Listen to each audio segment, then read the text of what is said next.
Hollywood silver screen presenting colours of evil red. इस कहानी की शुरुआत में हम एक मोनिका नाम की लड़की को देखते हैं जो एक बार में अपने दोस्तों के साथ पार्टी कर रही होती है, जहां उसकी मुलाकात उस बार के ओनर से होती है। अब थोड़ी देर तक उन दोनों में बातचीत होती है, जिसके नेक्स्ट सीन में हम उन दोनों को इंटीमेट होते हुए देखते हैं। और अब एक बार फिर से यहाँ से सीन चेंज होता है और हमको एक क्राइम सीन को दिखाया जाता है, जहाँ पुलिस को बीच पर एक लड़की की लाश मिलती है। यहीं पर हम ब्लिस्की नाम के एक डिटेक्टिव को भी देखते हैं जो इस केस को इन्वेस्टिगेट करने आया होता है। अब इन सबको ये नहीं पता है कि ये डेड बॉडी किसकी है, लेकिन ये लड़की वही लड़की मोनिका है जो लास्ट नाइट उस क्लब के ओनर के साथ थी। और मोनिका कोई ऐसी लड़की नहीं है। मोनिका की मॉम इस शहर की जानी मानी जज है जिनका नाम हेलेना है, इसलिए फोरेंसिक एक्सपर्ट डुबिएला उसको देखते ही पहचान जाता है। अब मोनिका की डेड बॉडी जिस कंडीशन में है उसको देखकर कोई भी इंसान आसानी से ये बता सकता है कि उसको मारने वाला जरूर कोई साइकोपैथ है। जिसके बाद हम मोनिका की मॉम हेलेना को देखते हैं जो उसकी बॉडी आइडेंटिफाई करने के बाद काफी टूटी हुई नजर आती है, जहां आगे हमको दिखाया जाता है कि ब्लिस्की का सुपीरियर जिसका नाम एम्ब्रोजियक है वो उसे एक पुराने केस की फाइल ला कर देता है। हैरानी की बात यह है कि उस लड़की का भी बिल्कुल इसी तरह से मर्डर किया गया था, जिसको देखकर ब्लिस्की उससे पूछता है कि क्या मर्डरर पकड़ा गया था, जिस पर एम्ब्रोजियक उसको बताता है कि मर्डरर उसका फियांसे ही था जिसको हमने तुरंत अरेस्ट कर लिया था, जो भी हाल ही में अपनी सजा पूरी करके लौटा है। और शायद इतना काफी है ये साबित करने के लिए कि ये मर्डर भी उसी साइकोपैथ ने ही किया है जिसका नाम जकुबियाक है। इसीलिए ब्लिस्की बिल्कुल भी देरी ना करते हुए जकुबियाक को अरेस्ट करने के लिए निकल जाता है। ब्लिस्की जकुबियाक के घर पहुंच जाता है, जहां पर उसको कन्फ्रंट करने के बाद ब्लिस्की को ये पता चलता है कि जकुबियाक ने जिसके मर्डर केस में इतने साल सजा काटी है वो मर्डर एक्चुअली में उसने किया ही नहीं था। जकुबियाक उनको बताता है कि मैं तो उससे प्यार करता था, जिस मर्डर की तुम बात कर रहे हो मुझे उसके बारे में कुछ भी नहीं पता। और सबसे इम्पोर्टेंट, जिस टाइम मेरी फियांसे का मर्डर हुआ था उस समय मैं अपनी मॉम के साथ था, लेकिन फिर भी पुलिस ने मुझको फंसाया और कातिल साबित कर दिया। लेकिन इस बार मैं तुम सबको वापस ये सब नहीं करने दूंगा। ब्लिस्की से बात कर ही रहा होता है कि तभी वहाँ पर एक ऑफिसर आता है जो ब्लिस्की को बताता है कि हमको जकुबियाक के घर से एक टी शर्ट मिली है जिस पर खून लगा है। अब ये सुनकर जकुबियाक अपना आपा खो देता है और वहाँ से भागने लगता है, पर उसकी इस कोशिश को ब्लिस्की और दूसरे पुलिस वाले नाकाम कर देते हैं। ब्लिस्की जकुबियाक को अरेस्ट कर लेता है और जो टी शर्ट पुलिस को जकुबियाक के घर से मिली होती है उस पर लगा खून भी मोनिका के खून से मैच हो जाता है, जिस वजह से एक बार फिर से जकुबियाक पुलिस के हत्थे चढ़ जाता है। लेकिन जकुबियाक अभी भी बार बार यही बोल रहा होता है कि उसको फंसाया जा रहा है और इस बार वो पुलिस को अपने साथ ऐसा नहीं करने देगा। इसीलिए जकुबियाक ब्लिस्की के ऑफिस से कूदकर अपनी जान दे देता है। अब ब्लिस्की को ये सब देखकर हैरानी होती है और जकुबियाक की बातों पर यकीन भी। वो सोचता है कि शायद जकुबियाक सही बोल रहा था कि उसने मोनिका का खून नहीं किया है, मतलब असली खूनी अभी भी इनकी गिरफ्त से दूर है। लेकिन एम्ब्रोजियक उसको बोलता है कि तुम ज्यादा सोच रहे हो, जकुबियाक के घर से हमें सबूत मिला है और हो सकता है कि शायद वो इस बार जेल जाने से डर गया हो, इसलिए उसने वहाँ से कूदकर अपनी जान दे दी। लेकिन ब्लिस्की अभी भी जकुबियाक को कातिल मानने को तैयार ही नहीं था। वो इस केस से जुड़ी हर चीज को दोबारा इन्वेस्टिगेट करना शुरू करता है, जहाँ पर वो एक प्रोफेसर से पूछता है कि क्या कोई साइकोपैथ सुसाइड भी कर सकता है, जिस पर वो प्रोफेसर उसको बताते हैं कि ये बहुत रेयर चांसेस में होता है। कोई ऐसा आदमी जिसको दूसरों को मारने में मजा आता है वो अपनी जान कभी नहीं देता। मतलब साफ था कि जकुबियाक कातिल नहीं हो सकता है। जिसके बाद ब्लिस्की इन्वेस्टिगेट करता हुआ उस पहली वाली लड़की जिसका नाम जेनेटा था उसके घर पर भी जाता है, जबकि उधर हेलेना भी अपनी बेटी की मौत से काफी दुखी होती है, इसलिए अब वो भी खुद की जान देने की कोशिश करती है, लेकिन उसका हस्बैंड रोमन उसकी जान बचा लेता है। उधर ब्लिस्की भी कुछ पूछताछ करने के लिए हेलेना से मिलने आता है, जहाँ वो उससे किसी शिपयार्ड क्लब के बारे में पूछता है। हेलेना उसको बताती है कि मोनिका यहाँ पर काम करती थी, जिसको सुनकर रोमन थोड़ा सा अनकंफर्टेबल हो जाता है। अब इधर ही हेलेना ब्लिस्की से पूछती है कि मोनिका हमेशा अपने हाथ में अपनी ग्रैंड मॉम की एक रूबी की रिंग पहना करती थी, क्या वो रिंग उसके बिलोंगिंग्स में थी? जिस पर ब्लिस्की उसको बोल देता है कि मैं आपको चेक करके बता दूंगा। ये रिंग यहाँ तो इतना इम्पोर्टेंट साउंड नहीं कर रही है, लेकिन ये रिंग इस कहानी की मेन कड़ी साबित होने वाली है। अब ये सारी चीजें सुनकर रोमन थोड़ा सा अनकंफर्टेबल फील कर रहा होता है, जिसको हेलेना नोटिस कर लेती है और इस बात से उसे अपने हस्बैंड पर शक हो जाता है। वो उसको फॉलो करना शुरू करती है, जहाँ पर उसको एक कजार नाम के गैंगस्टर का पता चलता है, जो एक्चुअली में उस शिपयार्ड क्लब का मालिक है, जिससे उसका हस्बैंड भी कनेक्टेड है। उधर ब्लिस्की को जेनेट के घर से कजार की फोटो मिलती है, जिसमें उसके साथ एक और लड़की है, जिसके बारे में पता करने पर ब्लिस्की को पता चलता है कि उस लड़की की भी मौत हो चुकी है और डुबिएला ने ही उसकी बॉडी की भी ऑटोप्सी करी थी। वो डुबिएला से बोलता है कि क्या इन तीनों मर्डर्स में सिमिलैरिटीज थी, जिस पर डुबिएला उसको बताता है कि हाँ, इन तीनों की मौत एनल पेनिट्रेशन की वजह से हुई है और सबसे इम्पोर्टेंट, ये तीनों लड़कियां शिपयार्ड क्लब से कनेक्टेड है। ब्लिस्की डुबिएला से कहता है कि तुमने पहले मुझको ये सब क्यों नहीं बताया, जिस पर डुबिएला उसको कहता है कि ये लड़की एक प्रोस्टिट्यूट थी, जिसकी मौत से शायद किसी को कोई फर्क नहीं पड़ता। जहाँ आगे अब हमको एक फ्लैशबैक दिखाया जाता है, जिसमें हम मोनिका को कजार के साथ देखते हैं। दरअसल कजार एक गैंगस्टर है और जिस क्लब के बारे में ब्लिस्की ने जिक्र किया था,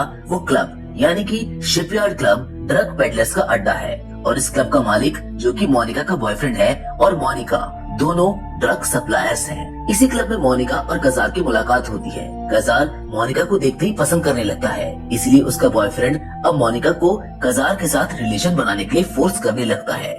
मोनिका भले ही कैसी भी लड़की क्यों ना हो और चाहे वो कितनी भी मॉडर्न क्यों ना बन जाए, लेकिन वो किसी के साथ सिर्फ इसलिए इंटीमेट नहीं हो सकती थी क्योंकि वो उसको पसंद करता है। मतलब मोनिका के लिए इंटीमेसी की शुरुआत प्यार या फिर अट्रैक्शन से होती थी, जबकि कजार तो मोनिका के डैड की उम्र का था, इसलिए उसके साथ इंटीमेट होना या रहना ये तो मोनिका के लिए नामुमकिन था। हो सकता है कि शायद दूसरी लड़कियों के लिए ये सब बहुत आसान हो, लेकिन मोनिका उन लड़कियों में से नहीं थी। इसलिए कहानी में आगे सेक्सुअली असॉल्ट होने के बाद वो कजार की कंप्लेन करने के लिए पुलिस स्टेशन चली जाती है, जहाँ वो मर्डर और अपने रेप के बारे में उनको बताती है। लेकिन उसकी बदकिस्मती ये होती है कि जिस पुलिस ऑफिसर को ये सब बता रही होती है, वो भी कजार का ही आदमी होता है और इससे पहले मोनिका कुछ समझ पाती, वो ऑफिसर कजार को सब कुछ बता देता है। अब एक बार फिर से कजार मोनिका को सेक्सुअली असॉल्ट करता है, जिसके बाद हमको प्रेजेंट में ब्लिस्की और एम्ब्रोजियाक को दिखाया जाता है, जो ब्लिस्की के ऊपर इस केस को बंद करने का दबाव डाल रहा होता है। इसका मतलब शायद साफ है कि एम्ब्रोजियाक भी शायद कजार को ही बचाने की कोशिश कर रहा है, लेकिन फिर भी ब्लिस्की अपने लेवल पर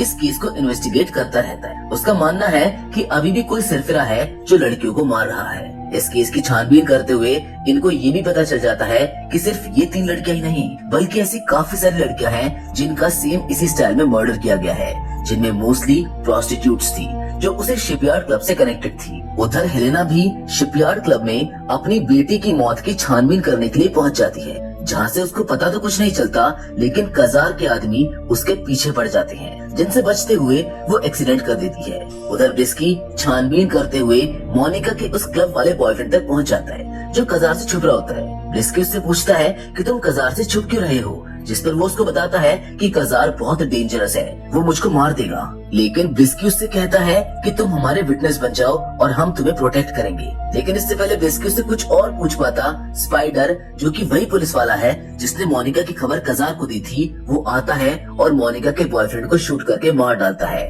ये सब देखकर ब्लिस्की उससे पूछता है कि तुमने ऐसा क्यों किया, ये हमारी आखिरी उम्मीद थी कजार तक पहुँचने की। लेकिन स्पाइडर बिना कुछ बोले ही वहाँ से चुपचाप चला जाता है, जिसके अगले सीन में हम हेलेना को अपने हस्बैंड रोमन को कन्फर्ट करते हुए देखते हैं। उससे पूछती है कि तुम कब से कजार के लिए काम कर रही हो, जिस पर रोमन हेलेना को बताता है कि मैं अपनी मर्जी से कजार के लिए काम नहीं कर रहा था, मेरी मजबूरी थी क्योंकि मैं मोनिका को उससे बचा रहा था। वो बताता है कि मोनिका के मरने से ठीक 1 हफ्ते पहले कजार ने मुझसे कांटेक्ट किया था, जहाँ पर उसके पास मोनिका के कुछ न्यूड फोटोज थी। मुझे उन फोटोज के बदले उसके लिए कुछ काम करने थे। मैंने उसके लिए बहुत सारी शेल कंपनीज बनाई, जिनसे वो अपनी ब्लैक मनी को व्हाइट में कन्वर्ट करता था। मेरे पास एक पेन ड्राइव है जिसमें उसकी सारी कंपनीज की डिटेल है, इन्हें तुम ब्लिस्की को दे देना, शायद हमारे इस कदम से मोनिका की कुछ मदद हो जाए। अब इतना काफी था ब्लिस्की के लिए कजार को गुनहगार साबित करने के लिए, इसलिए वो इन सबूतों को आधार बनाकर उसको गिरफ्तार करने के लिए चला जाता है। ब्लिस्की उसको गिरफ्तार कर भी लेता है, लेकिन उसको अभी भी